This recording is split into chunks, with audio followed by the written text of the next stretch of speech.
Today on Investigate TV Plus, if you've ever thought about quitting your job to take your side hustle to the next level, you're not alone. I'm Lee Zurich. And I'm Tisha Powell. More Americans than ever are becoming their own boss by owning their own business.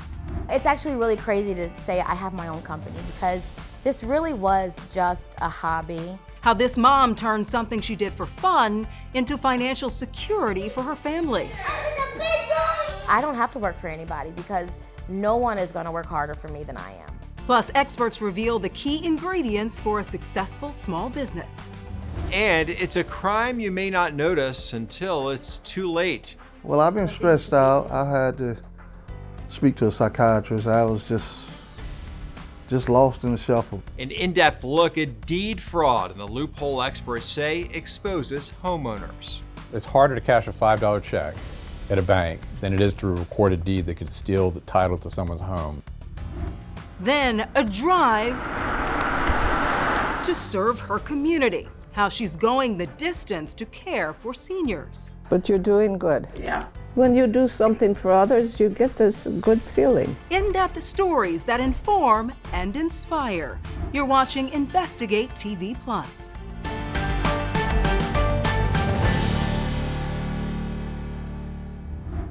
American innovation is making a strong comeback. According to the U.S. Census Bureau, in 2023, Americans filed a record-breaking 5.5 million new business applications. That's up from about 3 million in 2019. Experts tell us many factors contributed to the surge, including those stemming from the pandemic, like a change in consumer demands, an influx of stimulus money, and the need for new income after people lost their jobs. According to Zippia, 47% of new businesses started in 2021 were started in the South. That's where we find two new entrepreneurs who turned what they used to do for fun into an investment in their family's future. And this is your dress for Wednesday Addams. To say that Kenda Saunders' home is busy Please, no! Oh no! would be an understatement. A lot of costumes. Kenda turned the hustle and bustle of family life into a family business. So would you say you're an influencer? I would say I'm a future mogul. You know, it's actually really crazy to say I have my own company because this really was just a hobby and it took off and I feel like I'm trying to still catch up to it. Don't catch me! Who's gonna catch her? This busy mom of 6 went from selling insurance to sharing the happiness of her home with the world, putting the good and sometimes challenging moments on social media. But a little suffering can really pay off when promoting companies online. For me, when I was starting off and I didn't know anything about this business, someone offered me $400 to do an ad and I was like, wow, sure. And now my rate is about $20,000 per ad. Happy. Happy, happy, happy. I don't think any little kid grows up wanting to be an insurance agent, so I think I'm finally where I'm supposed to be. I guess I need to plug it in. For David Rainey, that's in his garage,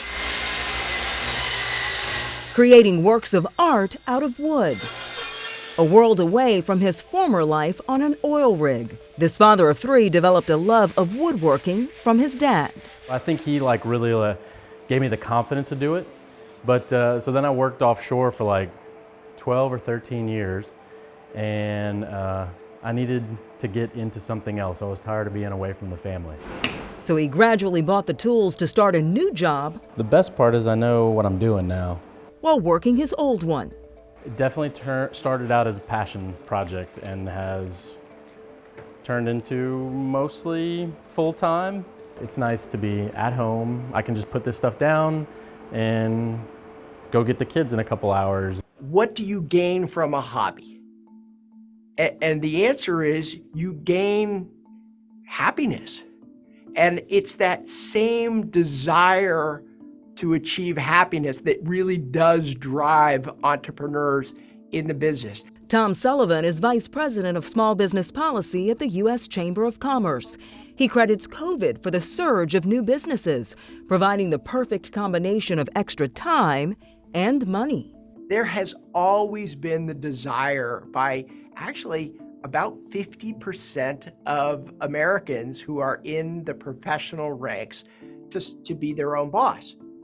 But there's always this mystery of, well, what does it take to make that leap? And if you get stimulus money, that helps make that leap into entrepreneurship. Sullivan says it's also about people wanting to solve problems. And when in our history have there been so many problems in such a condensed period of time than during COVID? And sure enough, entrepreneurs leapt into the business world to solve these problems. And the data actually support that. Sullivan says in the 4 months after COVID, there was a spike in new transportation, logistics, warehousing, and delivery startups. We're seeing the gold, silver, and bronze years of new startup in the United States. That rise in entrepreneurship has stayed steady. It's morphed away from delivery and logistics a lot into the e-commerce world. We want to do something that's fulfilling. We want to do something that's purposeful. Some of those new entrepreneurs are being born right here at the Southern University School of Business in Baton Rouge. Students are encouraged to not just look for a job after they graduate, but create their own brand. Just do it on a computer, y'all. Just do it on a computer. So this is something that you want to instill in young people, that they can be their own boss. Yes, but the problem is you have to realize when you say your own boss, you're working for that consumer. And so that consumer can fire you at any time if you're not satisfying their needs. So basically you're the chief everything officer. Business School Dean Donald Andrews says a key ingredient to building a successful business is keeping up with the latest technology, and that may require embracing things like artificial intelligence. Artificial intelligence is here, we can't hide from it. So you might not lose your job to artificial intelligence, but you may lose your job to a person who knows how to utilize artificial technology. So therefore, you've got to be adaptive in that area as well. For David and Kenda, it's not only about just sharing their passions with the world. You hungry? But also giving more of themselves back to their families. It allows me to do all the little things that I had to miss before. It's me! Been looking at you. But at the end of the day, I realized that I'm building something. This is the beginning of generational wealth. If I play my cards right, and if I continue to teach them that and move them in the right direction, I don't have to work for anybody, because no one is gonna work harder for me than I am. Everybody make a kissy face. Both Kenda and David admit they would not be able to be entrepreneurs without the support of their spouses who continue to work full-time. If you're thinking about starting your own business, the U.S. Small Business Administration recommends the following. Conduct market research. Learn about potential customers and other businesses already operating in your area. Make a plan for how your business will be structured and how it will grow. Figure out how much money you'll need to start and to apply for licenses and permits. You can find out the full list of tips for getting started at www.sba.gov. Still ahead on Investigate TV Plus, when it comes to paying for your kid's future, college is a big expense, and you want to make sure you're getting a good deal. We show you how to be your own investigator to get the best bang for your buck. Plus, fraudulent foreclosure. People have a lot of stuff getting thrown at them every day, but if it happens to you, then it's a life-altering event. How criminals are stealing people's homes from under them, and how you can protect your property. You can watch Investigate TV Plus anytime, streaming online. Get the app for Roku, Amazon Fire TV, and Apple TV. They're free to download. Families across the country are coming home to notices saying their homes are no longer theirs and their property was sold without their notice. It's called deed fraud. According to Funding Shield, a company that specializes in fraud prevention, more than half of homes it examined in 2023 were at risk of title or wire fraud. Experts say it could be happening because of a lack of government oversight. Reporter Sierra Cummings reveals the real-life consequences it can have and how lawmakers in one state are working to address it. The whiteboard, the markers, the instructors. This is no classroom, but there's a lot that can be learned here at the DeKalb County foreclosure auction. $146,847. 147. Last and final call for $190,000. They have to tender funds in full. once they purchase. So they'll have the money on them. Although on the front steps of the courthouse, the bidding process is not run by government or any state official. It's a private company called auction.com. All right, ladies and gentlemen. Staff here have no role in investigating whether a home should or should not be on the foreclosure auction. It works like this. If a homeowner repeatedly doesn't pay their mortgage loan, the loan will default, the debt will rise. And if the homeowner and bank don't agree on a repayment plan, the bank informs the foreclosure agency to put the property up for auction. 132, gotta be 3. 133. Yes. 10 homes were on the list this time, but in the months before, these homeowners say they had their properties on the whiteboard too. Here are their allegations. I lived in my home for 10 years and it was wrongfully taken from me. My home was stolen from me. Identity theft. I have asked for due process in DeKalb County, Georgia Superior Court. My house that has been paid for since 1979 was stolen from me. And my home of nearly 10 years was stolen from me by fraudulent foreclosure practices. They all tell us their cases are similar to Eric Clark's. He got a letter on his door that his home had been sold out from under him at a foreclosure auction.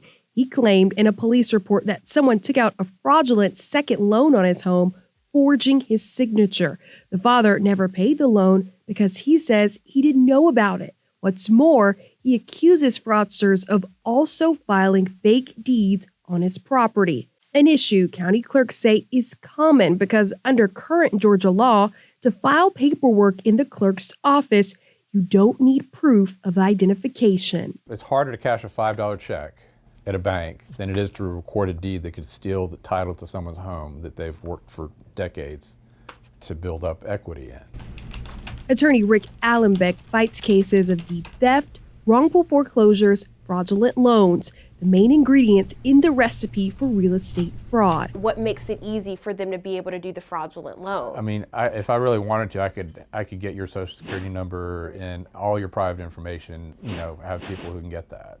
I mean, I wouldn't do it because it's illegal. It's illegal. The 30-year veteran of law argues property fraud leading to wrongful foreclosures is rampant in Georgia because it's a non-judicial state. The courts only get involved after a lawsuit is filed. He believes the court should oversee the entire process from the beginning. For instance, if any bank or debtor wants to foreclose, they must go to court to prove why. Where there's some judicial supervision, it's inherently more fair. $145,000. While real estate lobbyists seek efficiency in property sales, attorneys like Allenbeck says slowing down the process with more safeguards and verification steps from the deed filing to loans could stop stolen homes. People have a lot of stuff getting thrown at them every day. How to get to work, how to get my kids fed or get them lunch prepared. There's so much coming at people these days. But if it happens to you, then it's a life-altering event. States across the country are taking steps to prevent deed fraud. A new Texas law allows county clerks to ask for an ID to file a deed. In Florida, deeds now require a post office address from each witness. And in states like Georgia and South Carolina, you can sign up for a risk notification program where homeowners get an alert if their county office updates their deed. Still ahead on Investigate TV Plus. All right, everything's set for you. This 90-year-old doesn't take retirement sitting down. I'm going to do that until they tell me I can't do it anymore. How she's standing up for other seniors in her tight-knit small town. Plus, does your dream college make the grade? We show you how to be your own investigator to help you choose the right path for your education. Our in-depth coverage continues. You can get connected to Investigate TV Plus on all social media platforms.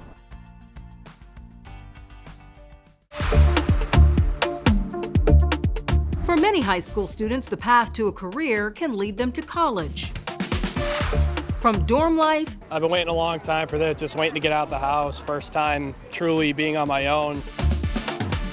to studying a passion. But everything just kept coming back to what more can I do for other people, and physicians at the top of that list. It's time for the class of 2024 to make their mark. Definitely, it's not as intimidating as it seems. Can't even. No, it's good. We're excited. Before you shell out thousands of dollars for your child's dream school, you want to be sure it's the right fit for them. Reporter Josie Sturman shows us how you can be your own investigator when it comes to making that all-important college choice. Choosing a college for yourself or for your high schooler is a huge decision with lifelong impacts, from your career choice to that dreaded student loan debt. In this Be Your Own Investigator, we'll school you on some of our favorite research tools before you choose your favorite mascot and start buying college gear. First, the U.S. Department of Education has a college scorecard you can use. It allows you to look at cost, fields of study, and admissions requirements. Just go to collegescorecard.ed.gov. You can search by school name, or if you'd like a nice list to start looking through, use this custom search. Here, you can choose your own adventure. Like, let's say you want to see bachelor's degree programs in architecture in Arizona. Fill out the form and hit Find Schools. 2 options right there with information on average cost, graduation rates, and more. You can also look at schools by test scores, size, and religious affiliation. And if you want to give your kid a real reality check, if you click on a school and scroll down, you can see the typical debt students leave school with and the typical monthly loan payment. It's also good to actually explore the actual university website to find out more about their specific programs. There are lots of lists that also get published each year that might be a good way to check out some options. For example, U.S. News & World Report has some of the most popular college rankings, along with lots of information about various programs. School alumni are another great resource, so poll your friends and family. Odds are they'll be more than happy to talk about which schools are notable for different majors. And don't forget to take a spin around campus. Nothing helps decision making quite like walking in the student's shoes. With this Be Your Own Investigator, I'm Josie Sturman. Still ahead on Investigate TV Plus, a volunteer for life. Cheryl, you're expecting me? The inspiration behind this woman's decades of service to her community. You can watch Investigate TV Plus anytime online. Just subscribe to our YouTube channel at Investigate TV. You can catch stories and full episodes. According to Feeding America, millions of seniors go hungry every day. Its most recent report shows in 2021, more than 5 million seniors were food insecure, and that number is projected to reach 7 million in the next 25 years. One Wisconsin woman has been fighting food insecurity in a relatively small way, but with a very big heart. After volunteering for nearly 30 years, reporter Jeff Alexander takes us on her final mission. All right, everything's set for you. There is a final chapter for everything in life, and today Marty Selesky is on her final home meal delivery route in Wapaka. Safe to say, Marty knows these city streets well. No addresses required, and at every stop, it's a familiar face. Cheryl, you're expecting me? Yes, I am. Here's your meal. I'll put it on the table. And friend. But you're doing good. Yeah. In 1995, she learned a friend was delivering meals to seniors. And she was doing this, and I thought I could do that too. I could deliver meals, and so that's how I got started. And until recently, Marty never stopped, volunteering her time every other Thursday to ensure folks who couldn't leave their homes had a meal. I sat down yesterday kind of going different routes that I did, and I came up with about 60 different people. When Marty's husband passed away in 2004, my husband thought that maybe I would not stay here, but I proved different. The Wapaka area remained home. I go to the pool with a lot of friends, and they were very helpful to me when I first became a widow. I mean, they just included me in all their doings, and I got some real good friends there now. Along with friends, there were meals to deliver. I was being a blessing to them, but they were a blessing to me. When you do something for others, you get this good feeling. Over the years, you like to drive, don't you? I do. Marty estimates she drove around 20 miles every time she delivered meals. I also sat down thinking, you know, how many years, and I came up with about 12,000 miles. So that's a lot of miles. and a lot of gas in her Chrysler 300. But God has blessed me with this wonderful car that I have, and I thought I'm using it for His glory. It's that kind of mindset that's made Marty a legend among Wapaka County volunteer meal delivery drivers. What stands out the most about Marty is just the pureness of wanting to volunteer. And we laugh because Marty has no age. This past fall, Marty celebrated a milestone. And so that's what they put on my birthday cake at my birthday party. And at 90 years old, she reluctantly decided I would still be doing it if it wasn't that I need a cane. it was time to give up her route. But as far as volunteering, don't even think about it. She still works on projects with ladies at church and donates her time in the gift shop at the hospital. I'm going to do that until they tell me I can't do it anymore. After she finished delivering meals, Marty got to check an item off her bucket list. She spent 6 weeks with some girlfriends in Gulf Shores, Alabama for some warmer weather. Boy, she's 90 years old, looks great, sounds great, active. You know, she's helped others, but she's also, I think, helping herself by remaining active and giving to others. Yeah, she never really retired. You know, No, she just she kept on going, and that is wonderful. Love it. All right, that's it for us here on Investigate TV Plus. I'm Lee Zurich. And I'm Tisha Powell. Thanks for watching.